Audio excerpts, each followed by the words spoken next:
Papers have been laid. Questions? Yes, Honourable Leader of the Opposition. Thank you, Madam Speaker. Madam Speaker, I've given notice of the following private notice question addressed to the Honourable Minister of Health and Wellness, whether in regard to the recent outbreak of communicable diseases, he will state the A, number of confirmed cases thereof. In each case has a date indicating the conditions of the patients and the number of related fatalities recorded. B, specific containment and prevention measures implemented or being envisaged. C, current operational capacity of public hospitals to deal herewith indicating the number of medical and paramedical personnel trained for the management thereof. And D, different medicines, diagnostic kits, and personal protective equipment available for the management and control thereof. Thank you, Madam Speaker. Thank you. Yes, Minister of Health. Madam Speaker, I would humbly request you to allow me enough time to dwell on this issue as it is of national importance. Yes, of course, but we need to give him the time also to put his supplementary questions. I also wish to reassure the House that my ministry is treating the present situation with the utmost seriousness. Madam Speaker, communicable diseases or illnesses caused by infectious agents such as virus, bacteria, parasites or fungus that can be transmitted from one person to another or from an animal, objects through water, environment or vector to a person. In our local context, presently we are concerned with chikungunya, dengue, leptospirosis and mpox. The vectors concerned with the communicable diseases are mostly mosquitoes, rodents and other animals. Chikungunya is a mosquito-borne viral disease caused by chikungunya virus, transmitted mainly by infected Aedes mosquitoes. It usually causes sudden fever and severe joint pain, often with rash, headache, muscle pain and fatigue. Joint pain may persist for weeks or months. Dengue is a mosquito-borne viral infection caused by dengue virus, also transmitted mainly by infected Aedes mosquitoes. It may cause higher fever, severe headache, pain behind the eyes, muscle and joint pain, rash, nausea, and low platelet count. Severe dengue can lead to bleeding, shock organ failure, and death. Leptospirosis is a bacterial zoonotic disease caused by bacteria of the genus Leptospira. It is transmitted to humans through contact with urine of infected animals or with water, mud, or soil contaminated by infected urine. Rats, cattle, pigs, dogs, and other animals may be reservoir. It may range from mild fever to severe disease with jaundice, kidney failure, lung bleeding, shock, and death. It is important to understand that leptospirosis is not one single uniform disease. There are more than 200 pathogenic serovars classically grouped into different serogroups. Some publications refer to more than 250 known serovars overall. Different serovars are associated with different animal reservoirs and may be associated with different clinical patterns and severity. For example, rat-associated leptospirosis is often linked to serogroups such as heterohemorrhagy, which may be associated with severe Wales disease, jaundice, renal failure, and hemorrhagic complications. Cattle-associated leptospirosis is often linked to serovars such as Harjo, which may in some settings be associated with milder occupational disease, although severe disease can still occur. The outcome depends on the serovar, the bacterial load, the delay in diagnosis and treatment, the patient's underlying conditions, and the occurrence of complications such as renal failure, jaundice, shock, and pulmonary hemorrhage. Mpox is an infectious viral disease caused by monkeypox virus. It can cause fever, painful rash or skin lesions, swollen lymph nodes, headache, muscle aches, back pain, and fatigue. It spread mainly through close contact with an infected person, contaminated materials, or infected animals. Madam Speaker, with regard to part A of the question, the number of confirmed cases from January 2026 to 11 May 2026, chikungunya 2,816 local cases, of which 102 are still active. The others have been treated and have recovered completely. In addition, there are 5 imported cases which have also recovered. Dengue, there has been only 1 local case and 6 imported cases, all have recovered. Leptospirosis, there have been 21 reported cases, of which 6 have passed away. In Mauritius, the 6 registered deaths are of the severe type. Additionally, all the 6 patients had comorbidities, including one who was brought dead to the hospital. Mopox, there are 2 imported cases. One was a Mauritian and the other one a foreigner, both of whom had come from Madagascar. Both have recovered. Their immediate contacts have been followed up and none have shown any sign of infection. Madam Speaker, since the outbreak of chikungunya and leptospirosis, my ministry has intensified public awareness and sensitization campaign, where activities have been carried out as follows. Community sensitization sessions, 224, health education talk in high-risk areas, 61, sensitization of municipal district council workers, 400, radio TV intervention, more than 200, school media campaign, 9 digital media platforms used, distribution of posters, leaflets, more than 30,000. The key messages have focused on early recognition of symptoms, avoidance of contact with contaminated water and mud, use of protective boots and gloves, rodent control, safe handling of livestock areas, and the importance of seeking medical care early. Larviciding and mist-blowing activities are carried out whenever a case is detected. House-to-house inspections and rooftop surveys are also carried out. 25,341 premises were inspected, 524 sanitary notices were served, 2,195 water notices were served, 1,300 statement of nuisances were issued, 2,195 contacts were screened, 1,224 blotting paper were taken among contacts, 105,905 premises were treated with larvicides. Mist-blowing activities were carried out at 81,535 locations. Indoor residual spraying was conducted in 1,811 houses. 100,000 male sterile mosquitoes are being released on a weekly basis. Madam Speaker, I am informed by the Ministry of Local Government that dedicated teams have been set up at the level of all local authorities to attend to the cleaning of bare lands for unknown owners, cleaning of public places, fortnightly flushing of markets, rodent control, and issuance of notice on owners of bare lands.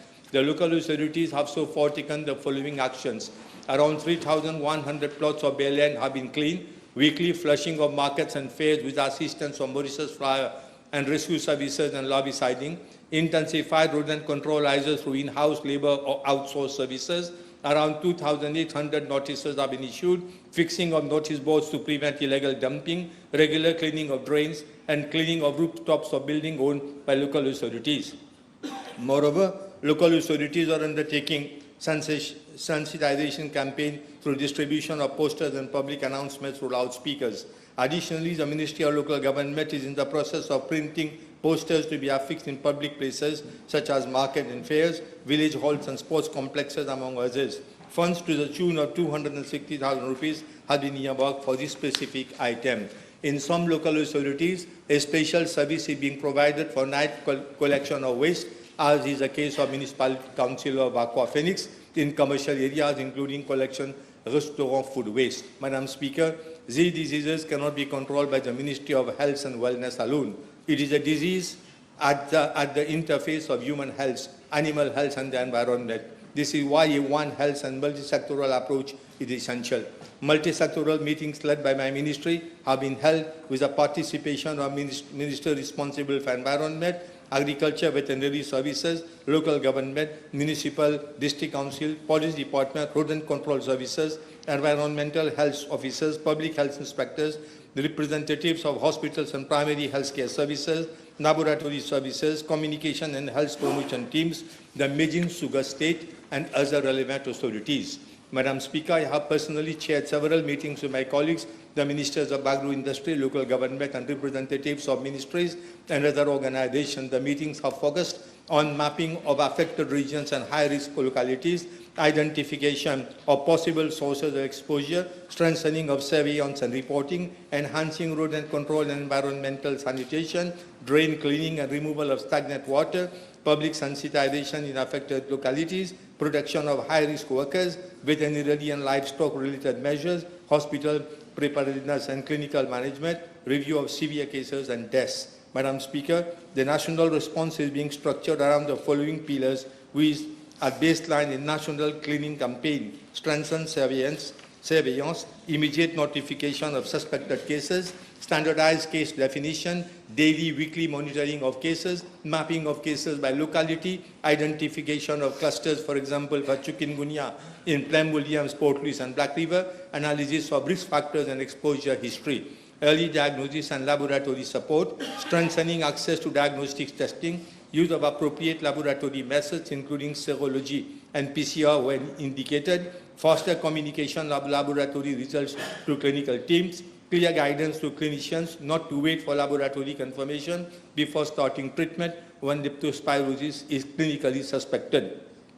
Standardized clinical management, updated clinical protocol for suspected leptospirosis, early antibiotics, timely assessment for warning signs, rapid referral of severe cases, monitoring for renal failure, jaundice, thrombocytopenia, pulmonary hemorrhage and shock, early involvement of nephrology, ICU, and internal medicine teams when needed, especially in cases of leptospirosis, review of deaths and severe cases, audit of all deaths, identification of delays in presentation, diagnosis, referral, antibiotics, dialysis, or ICU care, corrective action at hospital and community level, feedback to clinicians and public health team, public sensitization on risk communication, targeted communication in affected region, information to laborers, livestock handlers, cleaners, drain workers, gardeners, and outdoor workers, advice to avoid walking barefoot in mud, stagnant water, or drains, promotion of protective clothing, gloves, and boots, advice to seek early medical care for fever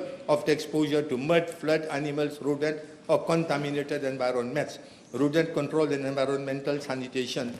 The Rodent Control Department Unit has a central role in national strategy. Details regarding the department unit are as follows. Rodent Control Unit is responsible for rodent control activities in all public health institutions, warehouses, and offices of the Ministry of Health and Wellness. 36 staff are involved in rodent control activities daily. Activities consist of placing rodenticides and baiting, attending complaints and inquiry around the leptospirosis cases. Additionally, glue traps are also being used.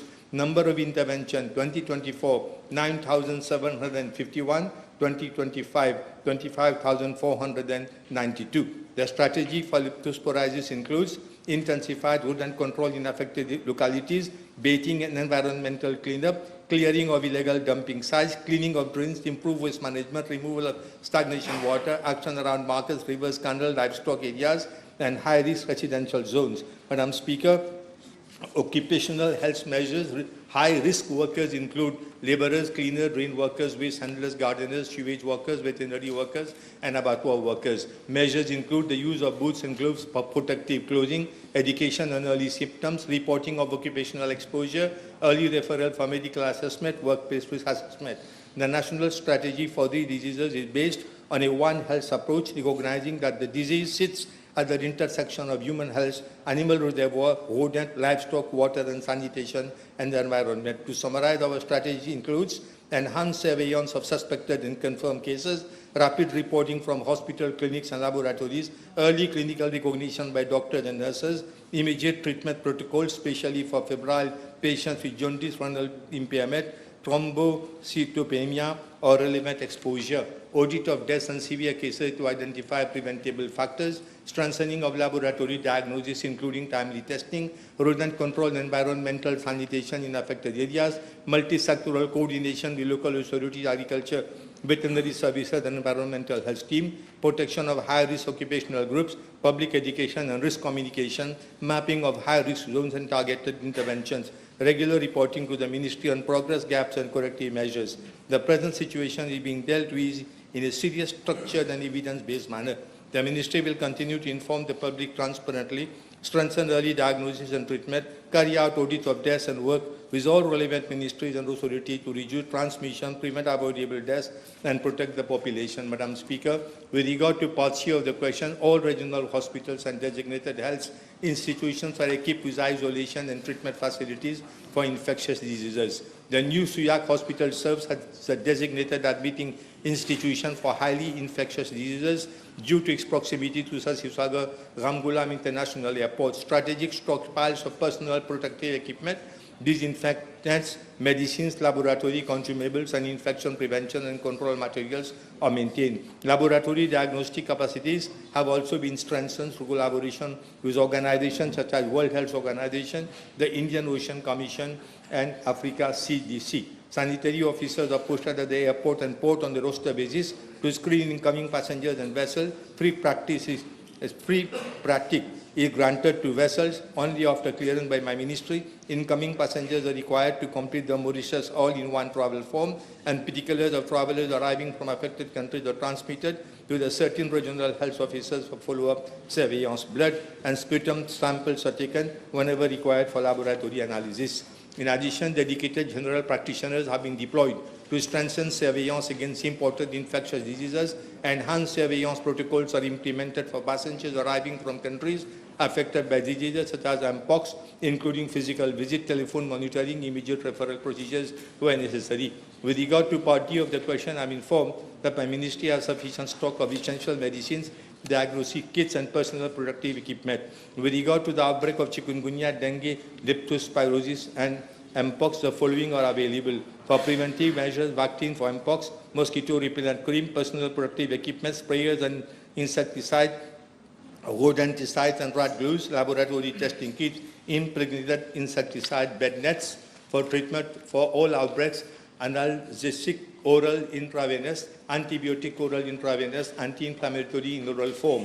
All essential drugs needed to manage critical cases and intensive care are available in all regional hospitals and medical clinics. Madam Speaker, I wish to highlight that the public also has an important role to play in fight against chikungunya, dengue, leptospirosis, and Mpox as a responsible citizen by maintaining the plot of land in a clean state. However, we have observed that many of our citizens are not maintaining their lands, thereby causing public nuisance to the neighborhood. I wish to highlight also that in 2024, there were 9,393 cases of dengue and 8 deaths due to dengue. In 2025, there were 55 cases and no deaths. I am confident that the decision taken by the government as far as public health and sanitary measures are concerned will bear their fruits, and that we will win this battle against the spread of these diseases. Thank you. Yes, your first supplementary, Leader of the Opposition. Thank you, Madam Speaker. What a good coincidence, Madam Speaker. Today we celebrate the International Nurses Day.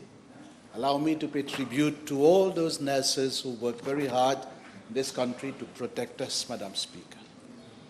Madam Speaker, in the figures given to the House by the Honourable Minister, can you confirm to the House whether they include also cases reported in private clinics? Of course. My ministry is a meeting point of all the different departments that we have, whether it is government or non-government organizations. Okay. Yes, second. Yeah. Let me start with leptospirosis, Madam Speaker. We have now, the Minister confirmed, 6 disease and 21 confirmed cases. Can the Honourable Minister inform the House why there was a delay to establish that the last victim from Bamboo in fact passed away due to leptospirosis? Madam Speaker, well, this is out of the 6, all of them had comorbidities, that is other complications. And there was one patient that was brought dead in the hospital. I know of 2 cases, one on the dying bed was brought to the hospital, and if I'm not mistaken, the one who was brought from Bamboo was one who was almost dead. So you know what, if they have not, yes, the deceased was brought dead from Bamboo, was already dead. He had not undergone any medication, nothing. And the test was, yes, that is, the test was repeated 3 times, but unfortunately he was brought dead. And similar has been other cases also. There's one case of Condé Masque. The man was almost on the dying bed, and there was nothing was done because he was alone living in the house. And when his relatives found out that he was not coming out, they inquired and then they brought him nearly dead. So these are the cases we can't do anything. But definitely we are on our guard. Any such cases that is coming where we can save the life of those people, we are going to do it. And again, this leptospirosis, I have mentioned there are about 250 types. Unfortunately, I am told Mauritius, we have got the most serious type compared to La Réunion and other countries. Okay, yes, third Yes, question. I'll come to that later, Madam Speaker. Can the Honourable Minister confirm that the observed mortality rate in the country, and he said 6 diseases, exceeds WHO benchmarks, which is between 5 to 15%? And if so, will he inform the House what specific factors are contributing to that high rate of death, Madam Speaker, and that disparity? I have just mentioned, unfortunately, there are about 250 types of that disease. We have it in La Réunion, and it is important to compare Mauritius with Réunion carefully and scientifically. First, the denominator may be different. Réunion is most likely detecting and reporting many mild cases, and therefore its case fatality rate will appear lower. Since Mauritius is detecting and reporting mainly severe hospitalized cases, the apparent fatality rate appears to be higher. Second, there may be differences in case definition and reporting. Some countries include suspected, probable, and confirmed cases differently. These change the denominator and therefore the calculated mortality rate. Third, there may be differences in circulating reservoirs and reservoirs. Studies from Réunion have apparently identified cattle as a major reservoir, while recognizing possible role for dog, cows, and mice. The local mix of reservoir and reservoirs may influence clinical severity. In Réunion, there has been a shift in the reservoir causing leptospirosis. In recent years, most cases have been caused by Leptospira bupetanacea, which causes less severe disease, whereas prior to 2020, most cases were caused by Leptospira enterohemorrhagic. Fourth, differences may arise for delays in presentation. Patients who present late, already jaundice, breathless or shocked, must have a much higher risk of death. Fifth, there may be differences in comorbidities. Mauritius has a high burden of diabetes compared to Réunion Island, chronic kidney disease, cardiovascular disease, and obesity. These conditions may worsen outcomes in severe infectious diseases, including leptospirosis. Sixth, mortality is strongly influenced by whether patients develop pulmonary hemorrhage, renal failure, shock, or multi-organ failure. Severe pulmonary leptospirosis is associated with particularly high mortality. I just want to explain, you have to compare like with like. Unfortunately, we have a country, we have got more than 20% of our population are diabetic, and that becomes a cause of concern for us compared to Réunion Island. Yes.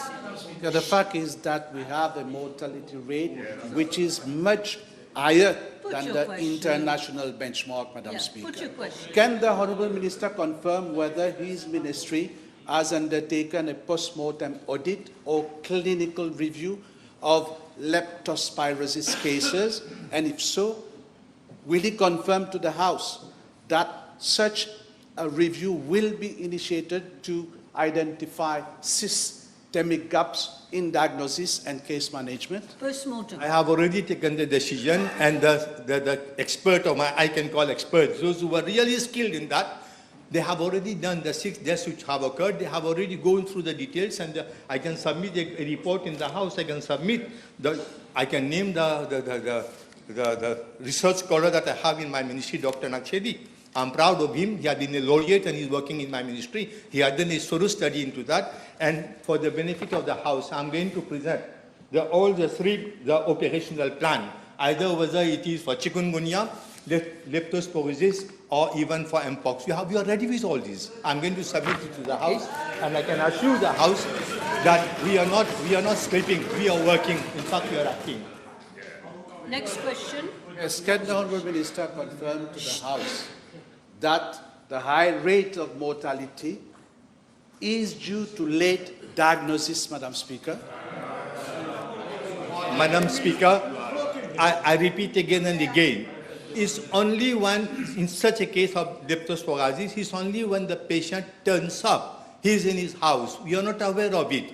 And as I told you, the first 2 cases I remember very well of old people, they already have a number of commodities, as my colleague is telling, commodities, too many complications. And then it becomes difficult. It's no question of comparing. Here we have got a problem, our own specificity. But I can assure the House, I have already given you a long list of the action that have been taken by my ministry. Anybody who needs the support, they come immediately before their doorstep and they try to help. So I can say frankly, sincerely, that with limited capacity, we are doing an extraordinary job. I do hope that we will be able to overcome all these problems. Okay. Can the Honourable Minister confirm if the proliferation of rats around the island is due to considerable delays in the collection of solid waste by municipalities and district council? Et tout le monde sait, Madame la Présidente, le pays est sale, Madame la Présidente. Madam Speaker, the real cause of proliferation and of so much of degradation was because the last 10 years, nothing. That is the real thing.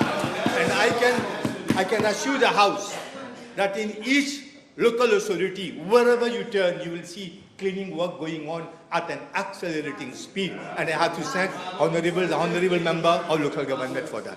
Okay, your next question. Don't comment, please. Don't comment. Should. Madam Speaker, can with regard to chikungunya now, can the Minister confirm to the House if his ministry is in the presence of a report from WHO on the chemicals used for fumigation, and if yes, will it table the report? Fumigation. You know, I know very well WHO. We have got regular meetings. It's almost regular meetings, and one representative of WHO is in all my meetings, whatever I conduct. And now you have to, first of all, let me explain. And not only that, WHO is giving us full support. I remember, as far as lobbying is concerned, they are in favor of it, but they have been slightly against fogging. Okay. Fogging because they say that those insects have already developed resistance. They have developed resistance, hence fogging had to be decreased, in which we have completely eliminated fogging, but larviciding and all these things are already continuing. I am not aware of any chemicals that we are using which is harmful. Next question. I understand that he has a report in his possession, whereby, can he table that report in the House? I'm not speaking of report, I'm speaking of what information is available to me. If there were a report in my hand, without hesitation, I would have submitted. But WHO is praising our government, our ministry for the good work that is being done. And it's not an exaggeration if I say that WHO is also trying to help us financially to combat all these diseases. Next question, please.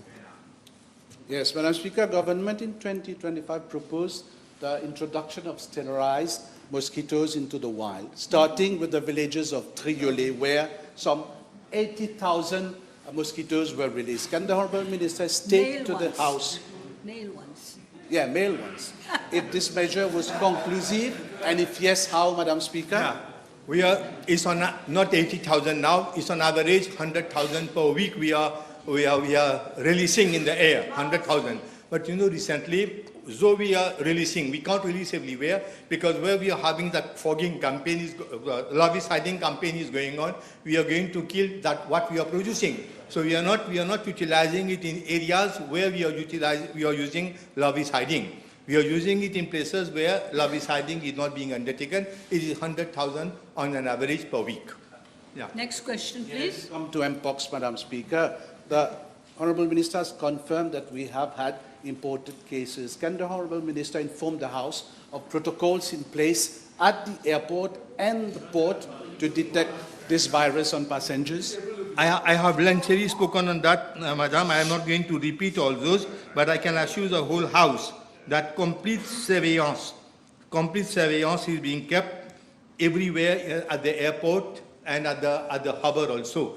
And all passengers that are coming, I have already mentioned that we are following those passengers, particularly anyone coming from countries which are affected by those mosquitoes. I can assure the House for that. And our ministry is very well known. Our department is known for that. If you come from abroad, they will try to pursue, run after you, unless and until you give your pricks. This is a known fact.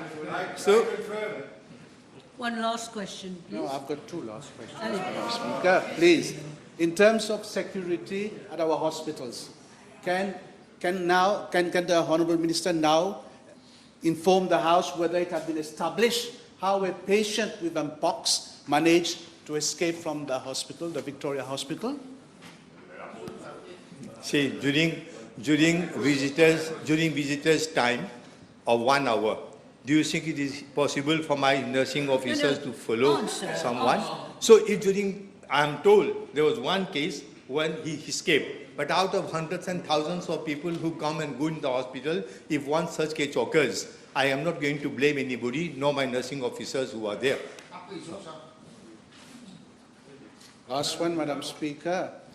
We are facing a virus outbreak on 4 fronts, Madam Speaker, and winter season has just started. Can the Honourable Minister inform the House of his plan to manage this particular period of the year with an abrupt surge in cases of flu and, like I said, the 4 different viruses? Now, in the same vein, I heard what he said. In case of full capacity in our hospitals and keeping in mind that certain departments might be quarantined to avoid contamination, what is the contingency plan, and will patients be sent home, Madam Speaker? As far as flu is concerned, we have already started massive vaccinations throughout the country. Yes. And anyone who is above 60 years of age, all of them are already getting it. And secondly, during winter, there is a tendency for all these, at least chikungunya, to go down. This is out of experience, during winter. And certainly, as far as the hospitals are concerned, I can assure the House that all measures that were required to be taken has already been taken, and I have no doubt that all those who are involved in it directly or indirectly, they are doing their best to avoid such type of diseases. Okay, one question, Dr. Mia. Last question, and then that's it. Thank you, Madam Speaker. May I ask the Honourable Minister in regard to communicable diseases with the recent flare-up of hantavirus on cruise ships and in 1 or 2 particular countries, may I ask him whether his ministry has put a preparedness plan, particularly at borders, so that they are properly screened to avoid having any cases in Mauritius? Thank you. I thank the honourable member. This is a question which I expected from the opposition.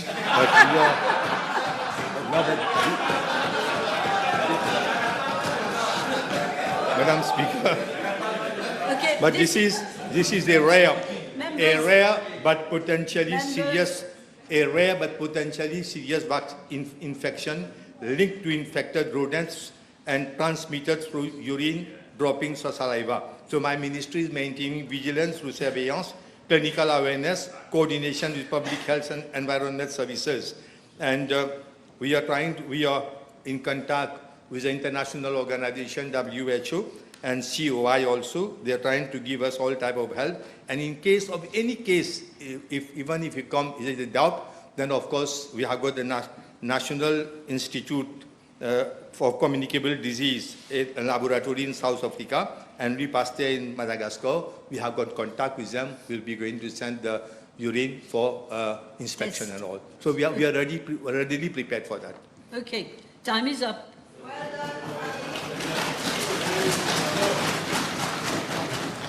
One moment. Now we go to PMQT. Members, table has been advised that PQB 630 will be replied by Honourable Minister of Foreign Affairs, Regional Integration and International Affairs, and International Trade, PQB 668 will be replied by Honourable Acting Prime Minister, time permitting. PQA 34 will be replied by the Honourable Minister of Housing and Lands. Mr. François. Thank you, Madam Speaker. It's a great honor and privilege to ask the first PQ B631 of this PMQT to the first female DPM and Acting Prime Minister of our Republic, B631.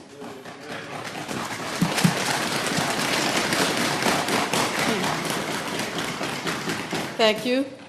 Madam Speaker, I am informed by the Acting Director of the Mauritius Meteorological Services, the MMS, that the official website of the MMS provides comprehensive real-time weather information, forecasts, and safety warnings for the Republic of Mauritius, including Rodrigues, Agaliga, and Saint-Brando.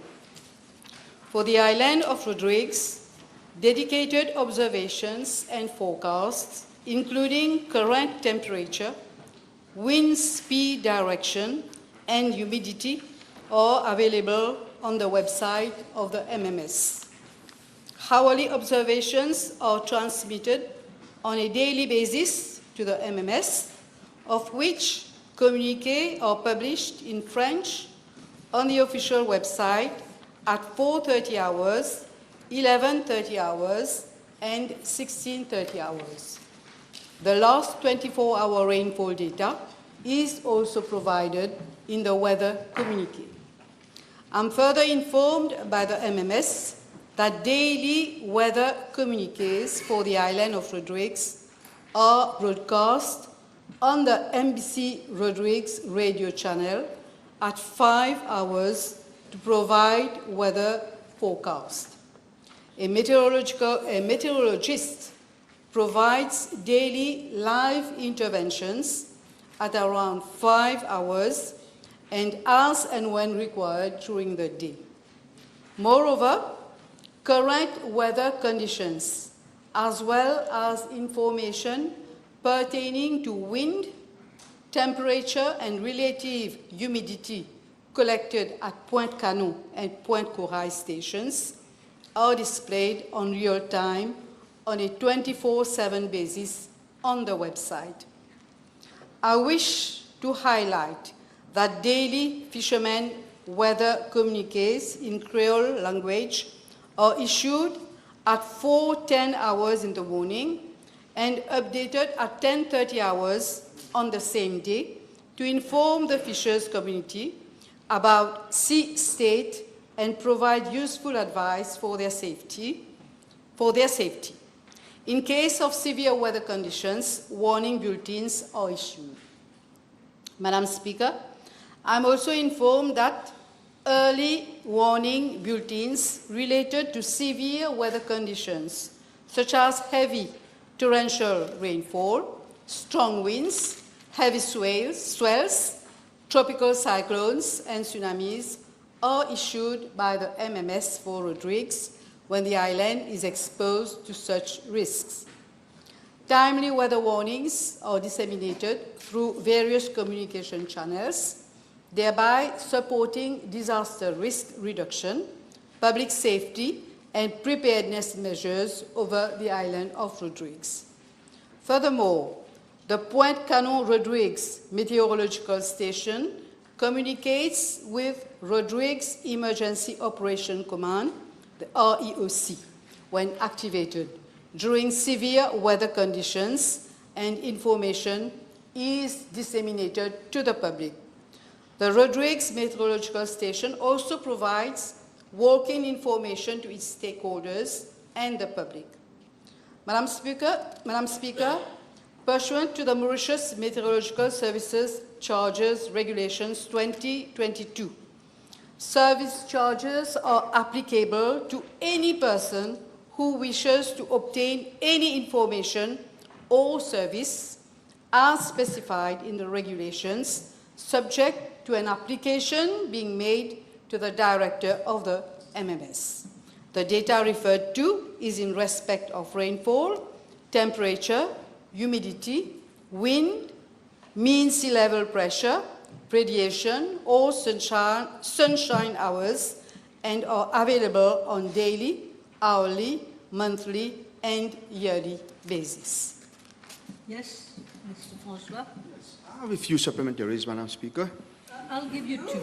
We'll try and keep two as far as possible. Okay. So that everyone gets a chance to have a question. Thank you. L'honorable Premier ministre, par intérim, a-t-elle connaissance que les données des 5 stations météorologiques automatiques opérationnelles à Rodrigue ne sont pas transmises instantanément à aucun récepteur, ni à Pointe-Canon, ni à l'aéroport de Plaine-Corail depuis plus de 5 ans, ce qui implique l'absence d'affichage et même les personnels n'ont pas accès en temps réel à ces données. Ils doivent contacter VACOA. Madame la Présidente, comme je l'ai expliqué dans ma réponse, le MMS émet quotidiennement des communiqués météorologiques et pour Rodrigue en version française de manière régulière à 4h30, à 11h30 et à 16h30. D'autres informations sont également disponibles, à savoir le bulletin climatique mensuel, le résumé pluviométrique et perspectives. De plus, il y a déjà un portal donc un portail en ligne existe déjà et les informations climatiques relatives à Rodrigue peuvent être consultées à n'importe quel moment. Second. Thank you, Madam Speaker. L'honorable Premier ministre, par intérim, est-elle consciente qu'il est crucial de moderniser les instruments des stations météorologiques à Rodrigue, principalement à Pointe-Canon et à l'aéroport de Plaine-Corail, afin de générer des rapports météorologiques précis pour l'aviation civile, par exemple, à Plaine-Corail, il n'y a qu'un vieux baromètre et un vieux anémomètre sans backup. I will look into the matter, Madam Speaker, and will communicate later. Of course. No, Miss, yes? Merci beaucoup, Madame la Présidente. L'honorable Premier ministre peut-elle fournir des explications à la Chambre pourquoi les données météorologiques et climatiques relatives à Rodrigue ne sont pas facilement accessibles au public malgré l'importance croissante de la résilience climatique et de la préparation aux catastrophes? Madame la Présidente, je pense avoir déjà répondu à cette question. Madame la Première ministre pourra informer la Chambre sur la possibilité de revoir les règlements existants concernant l'accès et paiement pour avoir des copies des rapports météorologiques relatifs à Rodrigue, puisqu'à présent, un rapport est fourni seulement après application faite à VACOA contre paiement d'une somme de 1000 roupies. Pourra-t-elle voir la possibilité d'avoir un comptoir à Rodrigue pour ce genre de demande et paiement? Merci. Yes? Madame la Présidente, je vais transmettre le message à qui de droit. Très bien. No, we've already got 4 questions. 4 supplementary, I mean. Now, the third member for Port Louis North and Montaillon. Thank you, Madam Speaker. Since this will be my first speaker address to the DPM, please allow me to address my sincere congratulations to Honorable Navamari for her promotion. PQ B632, please. 632. Madam Speaker, with regard to Parts A and Part B of the question, I am informed by the Commissioner of Police that there are 608 police quarters, out of which 545 are being occupied for residential purposes. The remaining 63 are unoccupied as they are beyond repair, and there is no project for their rehabilitation. As at now, there is no project for the construction of new police quarters. I am tabling the information requested by the Honourable Member. Yes, one question, yes? Ask the Honorable Acting Prime Minister, what are the criteria for having access to these quarters, please? Criteria to access. I'm informed that,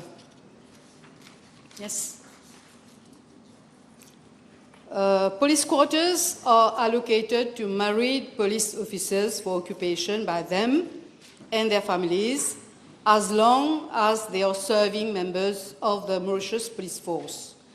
They also abide with the conditions and obligations for the allocation thereof as laid down in Police Standing Orders 140 and the lease agreement. I'm also informed that upon retirement secondment of duty or resignation, the occupants have to vacate the police quarters on or before the date of their retirement or resignation. Yes, all right. Ms. Savapati? Thank you, Madam Speaker. Question B633. Madam Speaker, I am informed by the Commissioner of Police that for the period 1st January 2026 to 7th May 2026, a total of 48 cases of fatal road accidents have been recorded, resulting in the death of 51 persons. Of these, 3 cases were linked to driving under influence of intoxicating drink or drugs, and 1 case was reported as a hit-and-run accident. In connection with these cases, 37 persons have been arrested and provisional charges of involuntary homicide have been lodged against them. 36 accused have been released on bail with conditions, while 1 accused involved in driving under influence of intoxicating drugs is currently on remand in prison. I'm further informed that investigations into these accidents are ongoing. Madam Speaker, 1 life lost on our roads is one too many. Several preventive measures are being taken by police to reduce road accidents, including sensitization campaigns, roadblocks, random alcohol and drug testing, targeted operations against reckless driving, and speed control using handheld cameras and radars.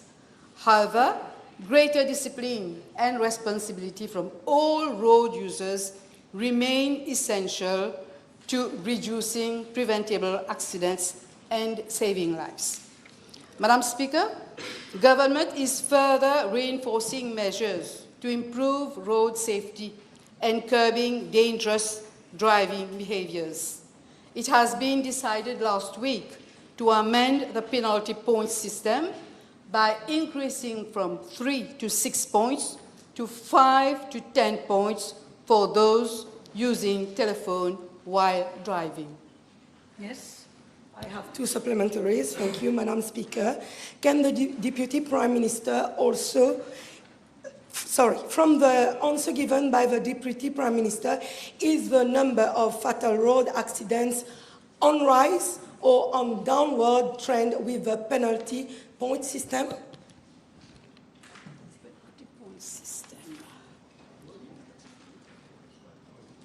I am not in presence of this information, Madam Speaker. Yes, second? Yeah. My second and my last.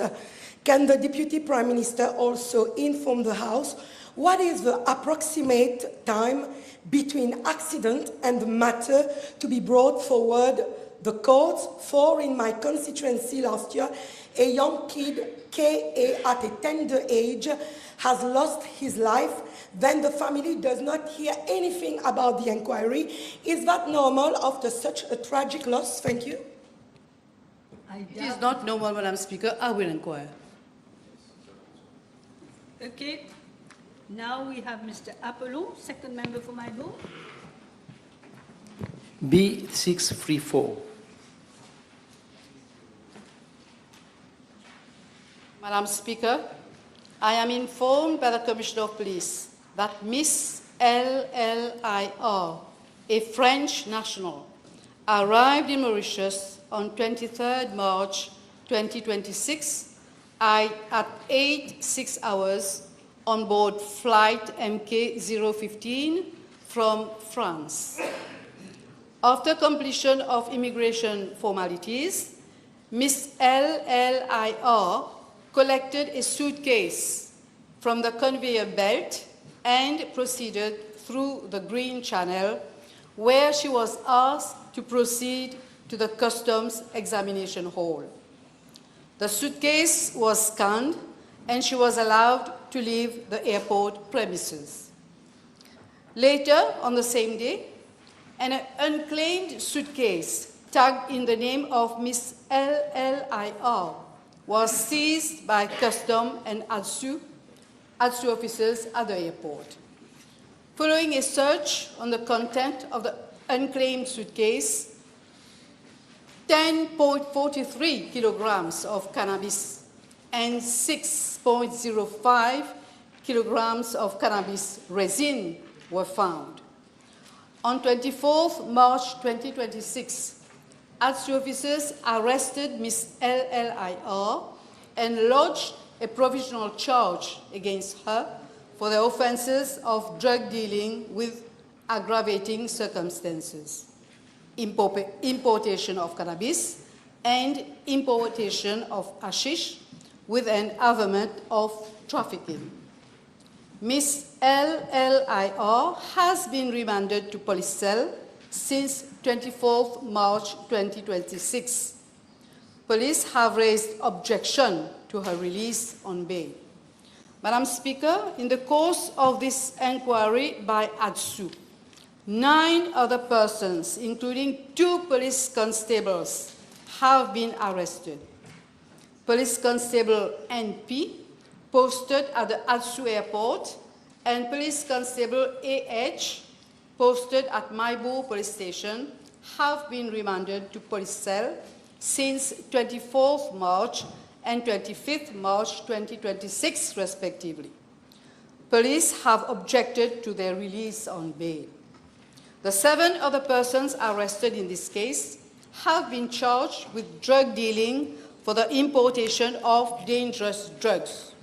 3 of the suspects have been remanded to jail, and the remaining 4 suspects have been remanded to police cell. The police sought and obtained intelligence report on Ms. LLIR from Interpol France.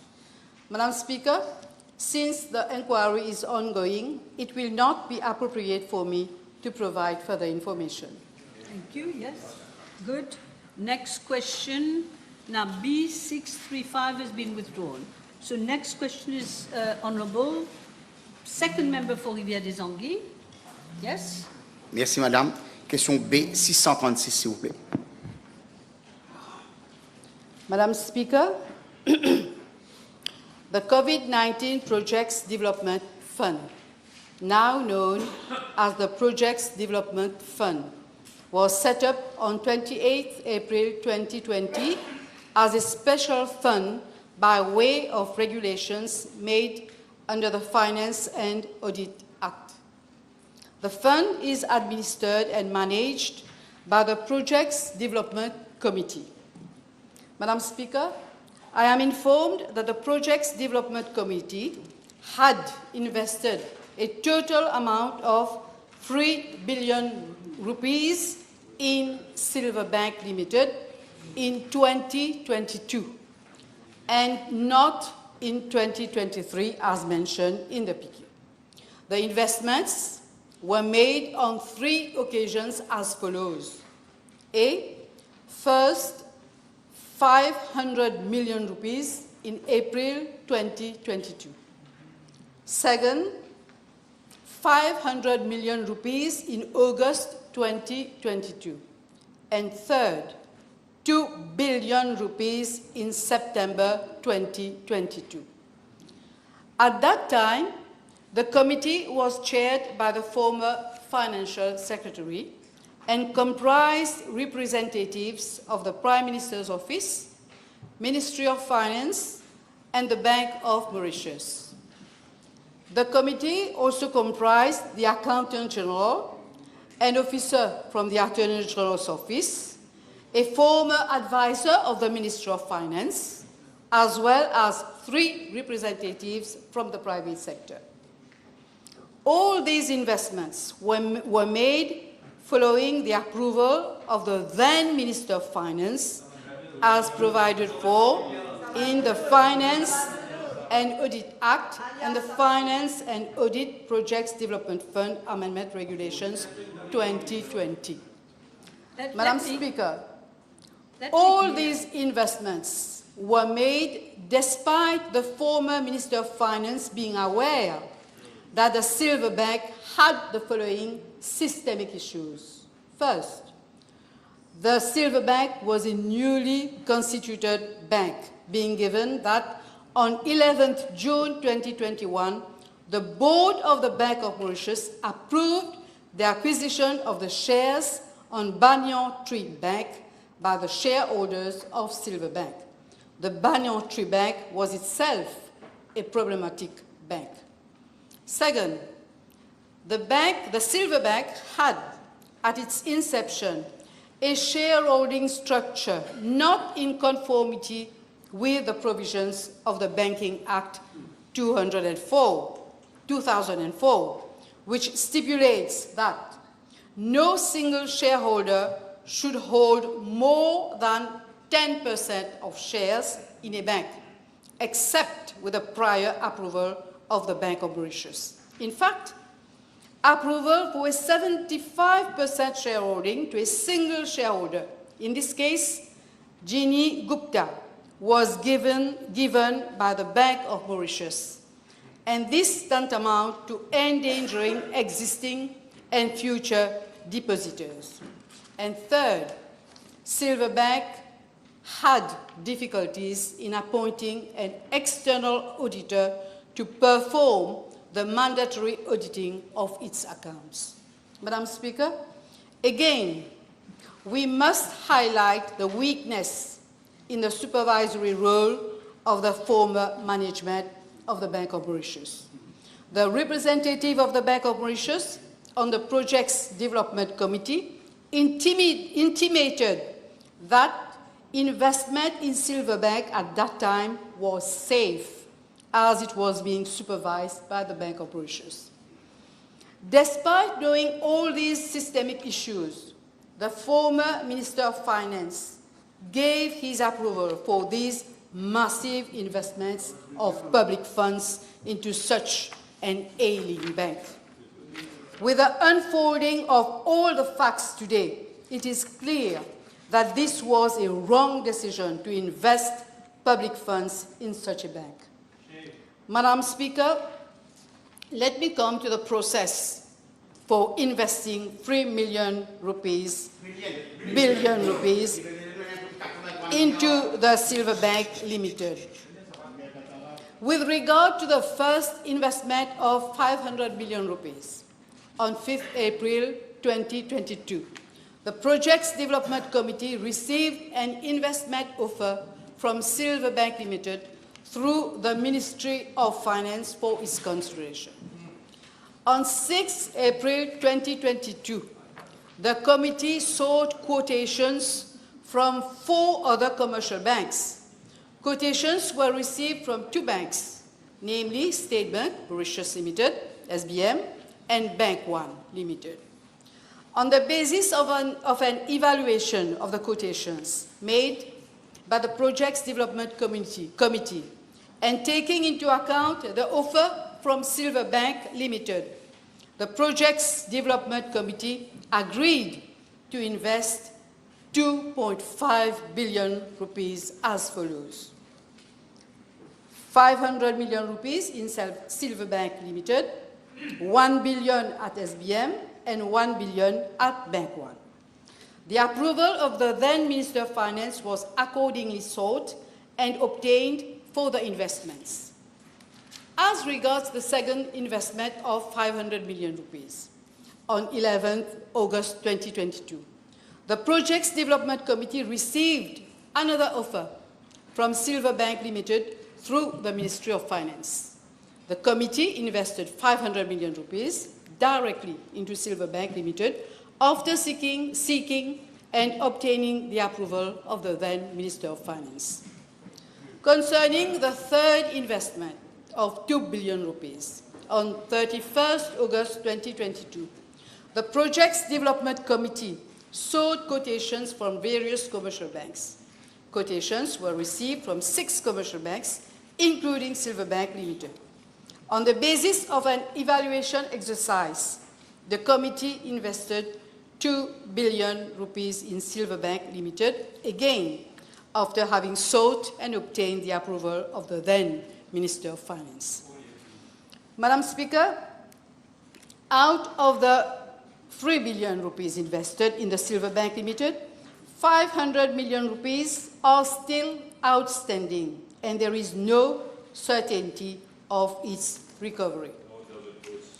It is regrettable that the decision to invest so much of taxpayers' money was made only on the basis of higher returns, without any consideration at all of the risk involved. Madam Speaker, basic principles of portfolio investment stipulates that investment decisions must consider both returns and risks. Clearly, the risks associated with the investments in Silver Bank Limited were prohibitively high. It is incomprehensible that such investments were made, and with the support of the protégé of the previous regime at the Bank of Mauritius.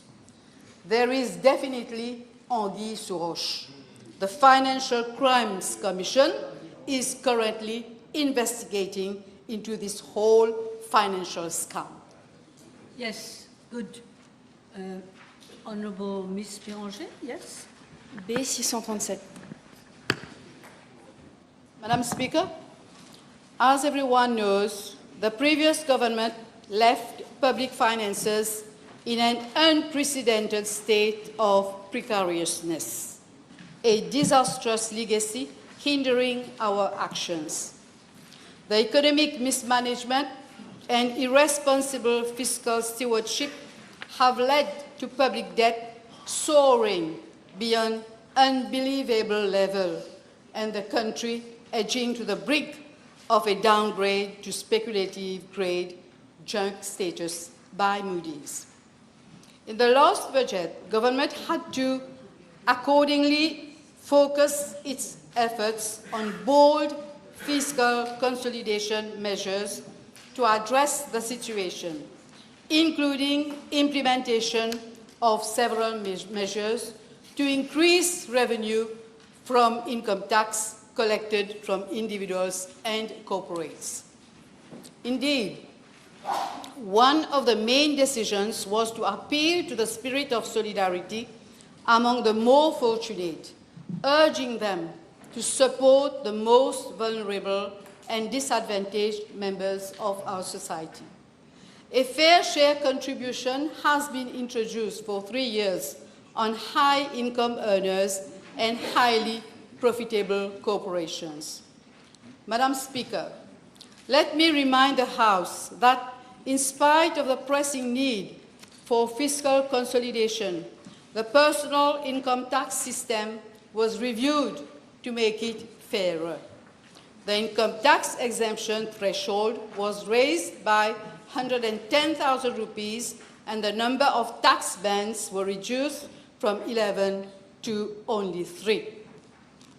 As a result, it was estimated that 44,000 income earners would be removed from the tax net, while some 75,000 individuals earning between 500,000 rupees and 1 million rupees in a year would actually pay less income tax than under the previous tax structure. The tax structure becomes more progressive above the 1 million rupees threshold. The wealthiest taxpayers, in addition to their normal income tax payable, are required to contribute under the fair share contribution for 3 years, an extra 15% of their chargeable income in excess of 10 million rupees. Madam Speaker, in the budget speech, it was announced that a high-income earner earning annual net income exceeding 12 million rupees, inclusive of dividend income, will be required to pay a fair share contribution at the rate of 15% of his chargeable income after adding thereto any dividend income received during the year from domestic companies. On 17th June 2025, with a view to dispelling any doubt about the interpretation of paragraph 272 272 of the budget speech 2025-2026 relating to the fair share contribution, the Prime Minister informed the House that it relates to a high-income earner earning annual net income exceeding 12 million rupees, inclusive of dividend income received during the year from domestic companies who will be required to pay a fair share contribution at the rate of 15% of his chargeable income in excess of 12 million rupees. This clarification was brought to provide tax certainty and maintain the attractiveness of our jurisdiction to high net worth individuals and high-end foreign talents and investors. Madam Speaker, as regards corporate income tax, in the last budget, government has, inter alia, introduced an alternative minimum tax on certain profitable sectors with low effective tax rate. A qualified domestic minimum top-up tax was also introduced on a resident parent or subsidiary of a large multinational enterprise to raise the effective tax rate to 15%. In addition, a fair share contribution of up to 5% of chargeable income has been introduced for 3 years on domestic enterprises having annual chargeable income above 24 million rupees. There is an additional fair share contribution of 2.5% on the chargeable income of banks on their domestic operations. Madam Speaker, representations were received from banks and telecom operators raising concern that they are already subject to special levies imposed partly on turnover and that the fair share contribution would increase their effective tax rates to excessive levels. It was accordingly decided that the tax burden of banks and telecom operators, that is, the aggregate of corporate tax levy, corporate climate responsibility levy, corporate social responsibility, and fair share contribution will be capped at 35% of their chargeable income. Madam Speaker, as regards Part A, B, and C of the question, regarding the impact of the change brought to the fair share contribution, I am informed by the MRA as follows. A. The initial annual projected contribution from individuals was 1.3 billion rupees and from corporates 3.8 billion rupees. B. The revised annual projection from individuals is 535 million rupees and from corporates 3.25 billion rupees. Yes, 3.25 billion rupees, bulk of which comes from banks and the financial services sector. And C, the initial estimated number of individuals subject to the contribution was 425 and the revised projection 405, whilst there is no change in the estimated number of liable corporates, which was estimated at 573. Madam Speaker, revisions were brought to the fair share contribution to strike an appropriate balance between revenue mobilization objectives and the need to ensure fairness, equity, and competitiveness for both individuals and businesses, while also safeguarding economic activity and maintaining Mauritius as an attractive jurisdiction for investment. Madam Speaker, both the IMF and Moody's ratings have, in their recent reports, acknowledged the concrete progress being made by the government in restoring economic stability and consolidating public finances. The IMF has specifically underlined that our fiscal position is expected to improve significantly this year, reflecting higher revenues, mainly from the fair share contribution. Yes, you want supplement one? Yes, je voudrais savoir quelles mesures ont été prévues pour prévenir toute forme d'optimisation fiscale ou de restructuration visant à contourner le fair share contribution. Madame la Présidente, comme je ne suis pas la substantive minister, je conseillerais à l'honorable membre d'adresser sa question au Premier ministre quand il retourne.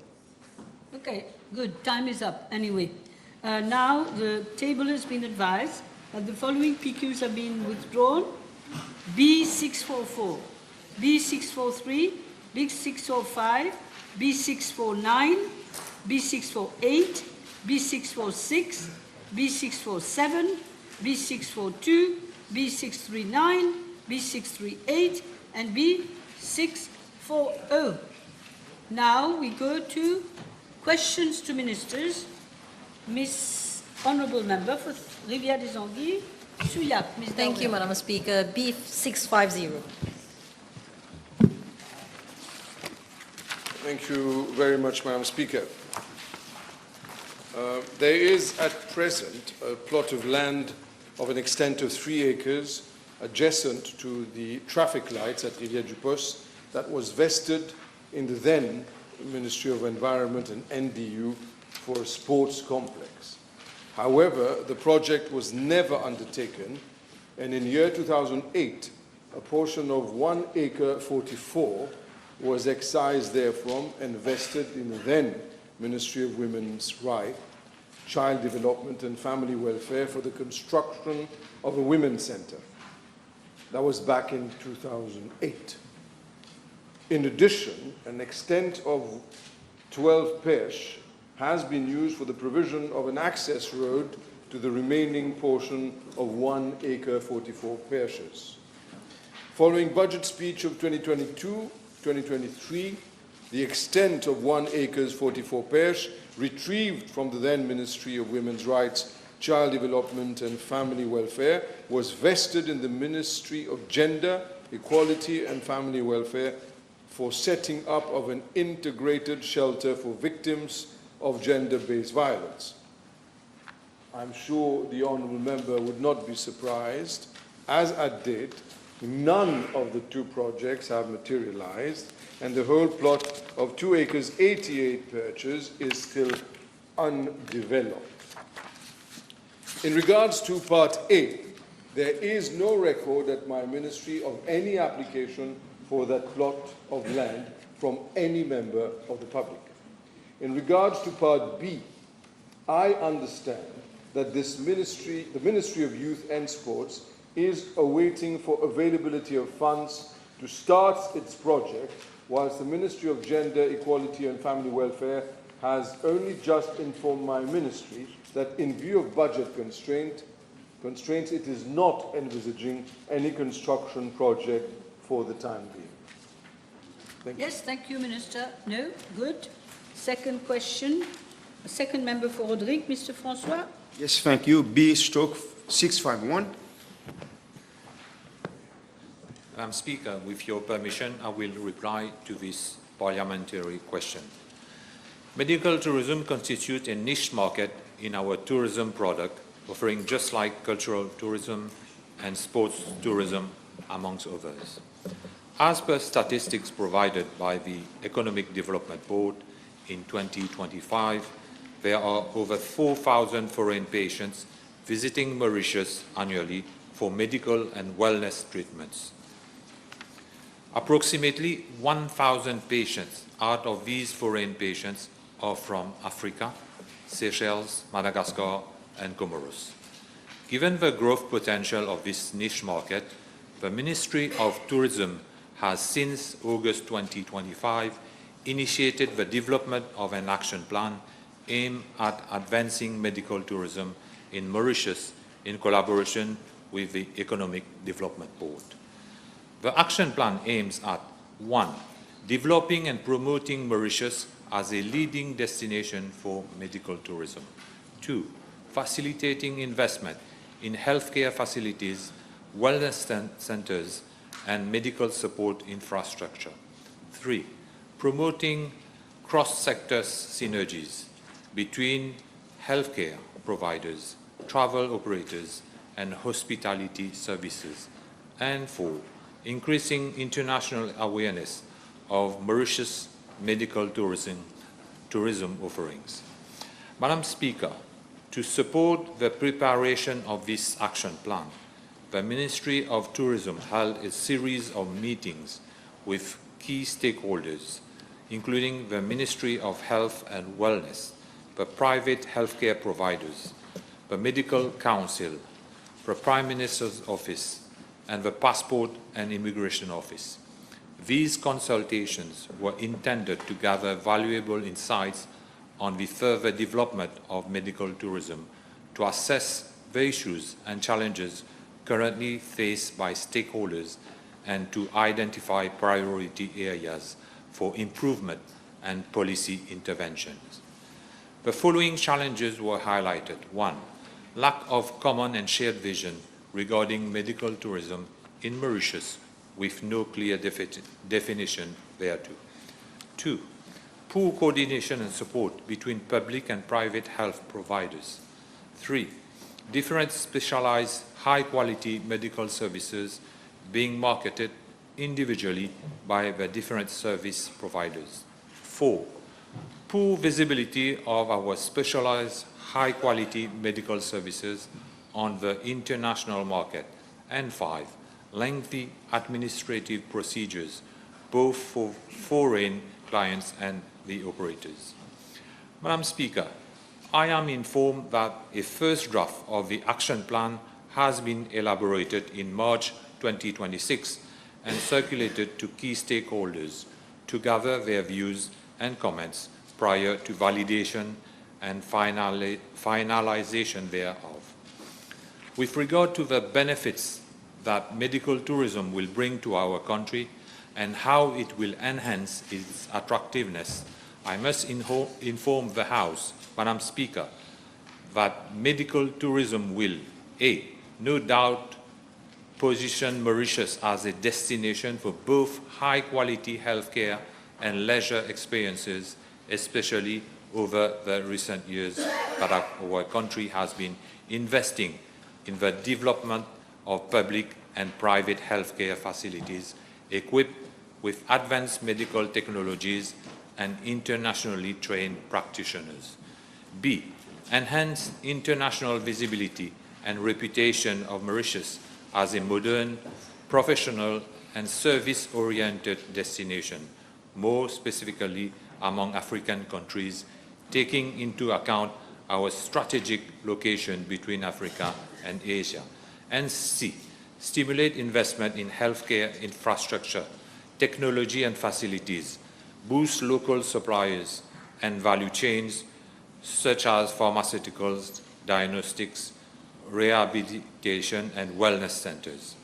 Madam Speaker, our country has significant potential to establish itself as a competitive medical tourism destination, supported by its modern healthcare infrastructure, qualified medical professionals, and strong reputation for safety and political stability.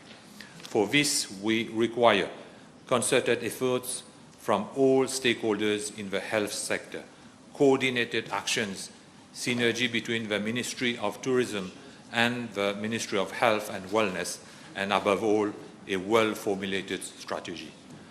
I am sure, Madam Speaker, that the action plan, which has been elaborated in consultation with relevant stakeholders, whether in the health sector or otherwise, will chart out the way for the development of a proper medical tourism sector in our country. I have no doubt that in the years to come, the medical tourism sector will not only be one of our strategic economic pillars, but also a main driver of our foreign exchange earnings. Yes. Thank you, Madam Speaker.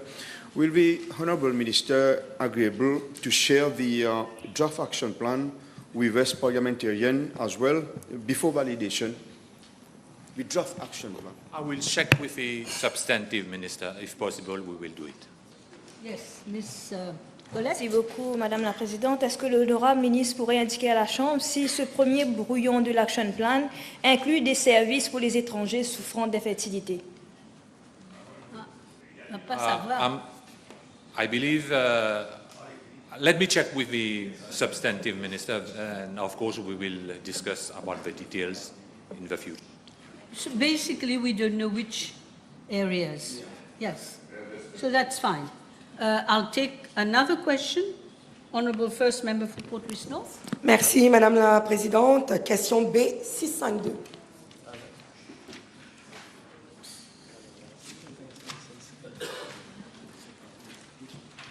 Madam Speaker, I am informed that recruitment and appointment exercises for local authorities fall under the responsibility of the Local Government Service Commission, which is an independent statutory body. I am further informed that under Section 4, subsection 2 of the Local Government Service Commission Act, the Commission shall not, in the exercise of its function, be subject to the direction or control of any person or authority.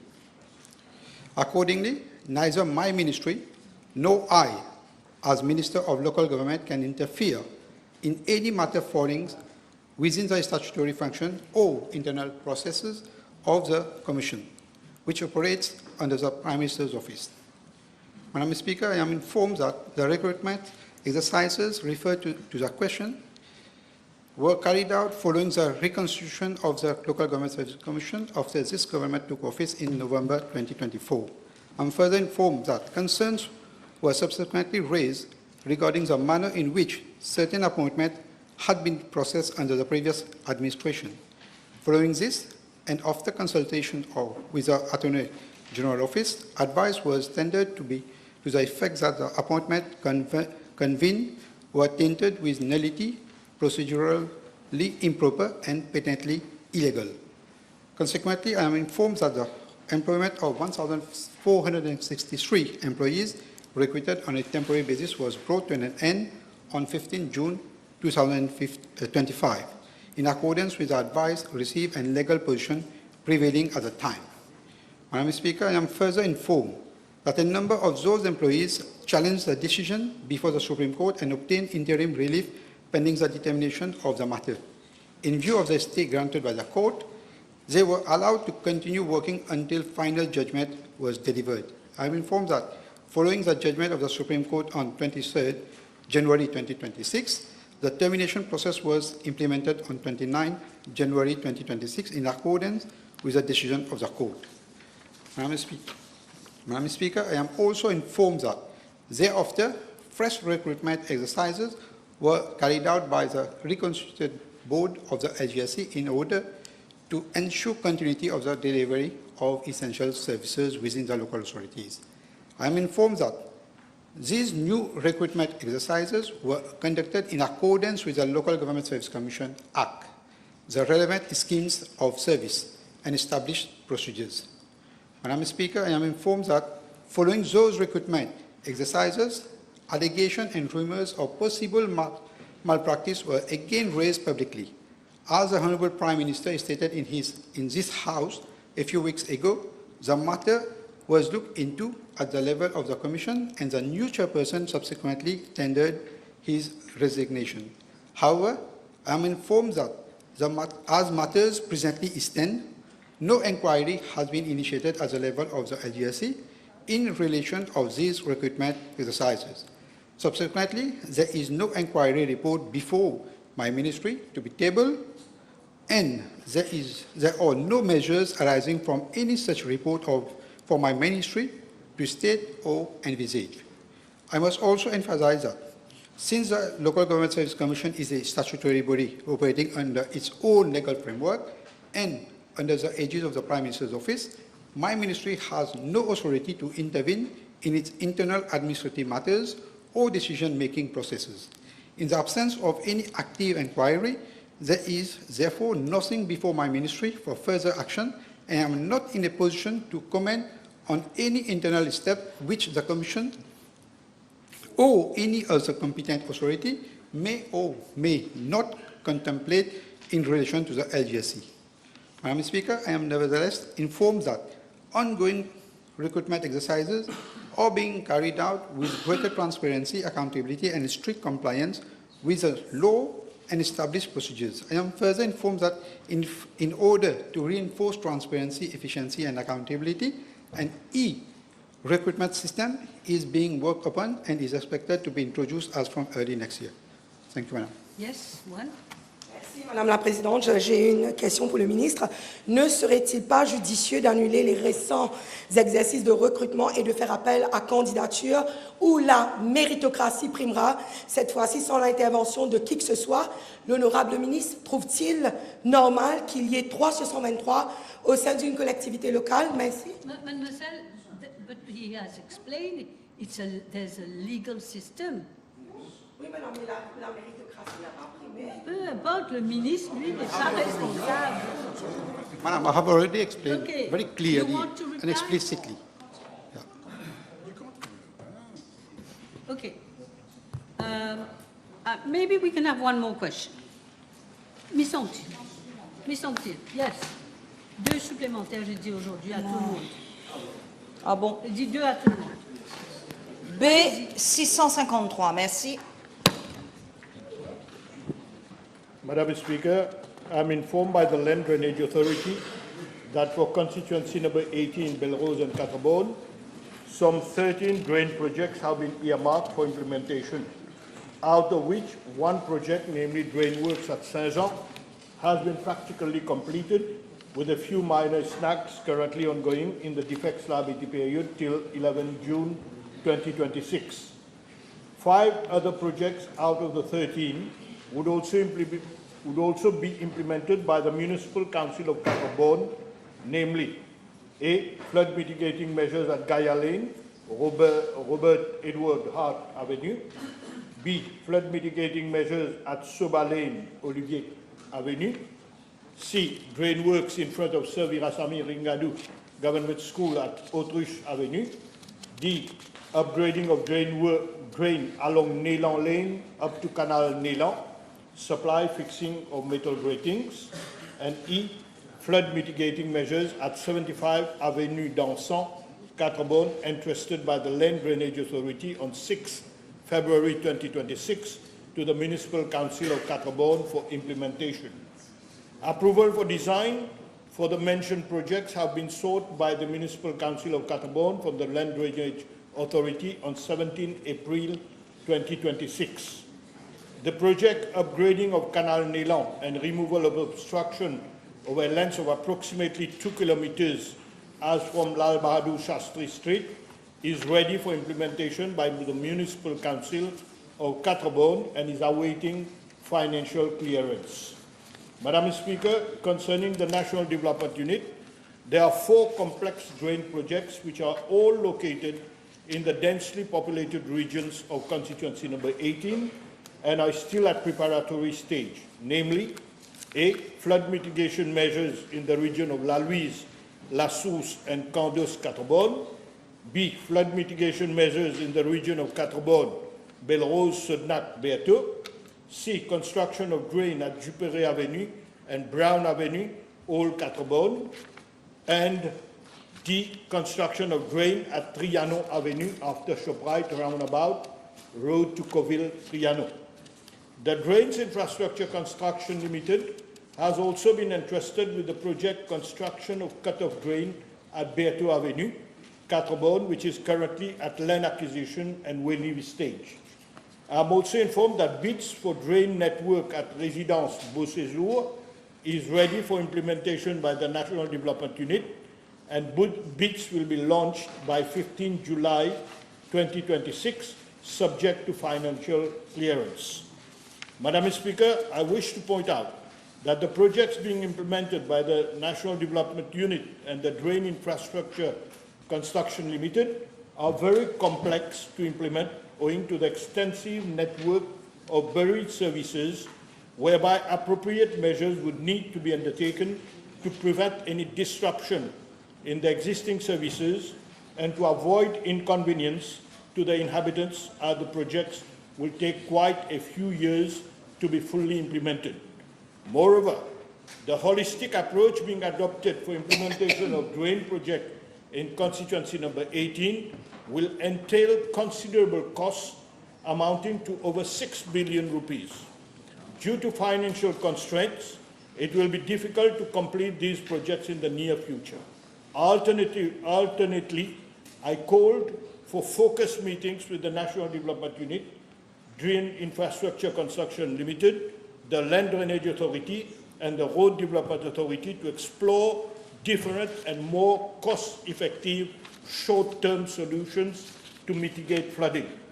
2 meetings have already been held on 30 April and 11 May, respectively at the seat of my ministry. Further to discussions held during these meetings, the following measures to alleviate flooding have been identified for the project at La Louise, namely, first, geotechnical and investigative assessments owing to the site conditions. Second, the construction of absorption drains along Lal Bahadur Shastri Street and Boundary Street. Third, the construction of a retention pond to cater for the overflow of water from the absorption drains. Fourth, the conversion of the existing Road Development Authority drains into upsized absorption drains from Lape Street to the junction at La Louise along Kandos-Vakwa Road. And fifth, the construction of drains along SSR Road and in the vicinity of Winners. Let me reassure the House that the implementation of these projects will be effected in phases upon approval of the design by the Land Drainage Authority and subject to availability of funds, which I gather will be far less costly than adopting a holistic approach. My ministry is focused on implementing projects responsibly with efficient use of funds without forgetting the prevailing fiscal situation of the country. Yes. Je vous remercie, Madame la Présidente. Je remercie également le ministre pour sa réponse détaillée. Nous remercions le ministre, le Dr Boulel, le Deputy Speaker et moi pour sa réponse détaillée. Le ministre peut-il informer la Chambre les raisons pour lesquelles les travaux de construction de drains dans les régions de Kandos et de la Louise accusent des retards depuis plus de 10 ans, malgré les inondations répétées qui contraignent les habitants et les commerçants à vivre dans l'angoisse à chaque grosse pluie. Merci. Madam Speaker, as I explained, if we take a holistic approach for the construction of drains in the region of Catrebonne and La Louise, it will cost 6 billion. I presume that the previous government was working on a holistic and which can never be implemented. That's why now we are going on phase-wise on short-term measures, having an absorption drain. We shall try to have a cut-off drain before the Kandos Hospital. We'll try to see how it works. Then we'll go downstream. We'll construct the two sides of the drain of the Road Development Authority. Will upgrade it. Then we'll see how it works. And then we'll go to La Louise instead of having holistic and never implement the project. So we are going phase-wise, short-term measures, so as to solve the problem. Yes. Je vous remercie, Madame la Présidente. Le ministre peut-il informer la Chambre si les travaux, il a mentionné dans sa réponse qu'il y aura des travaux à Lal Bahadur. Alors, si les travaux prévus à Lal Bahadur permettront de résoudre de manière significative les problèmes récurrents de drainage et d'inondation affectant non seulement les régions de Kandos et de la Louise, mais également Palma, Bassin, Boundary Road, ainsi qu'une partie de Sobnat, dont à proximité du supermarché de Winners. Je vous remercie, Madame la Présidente.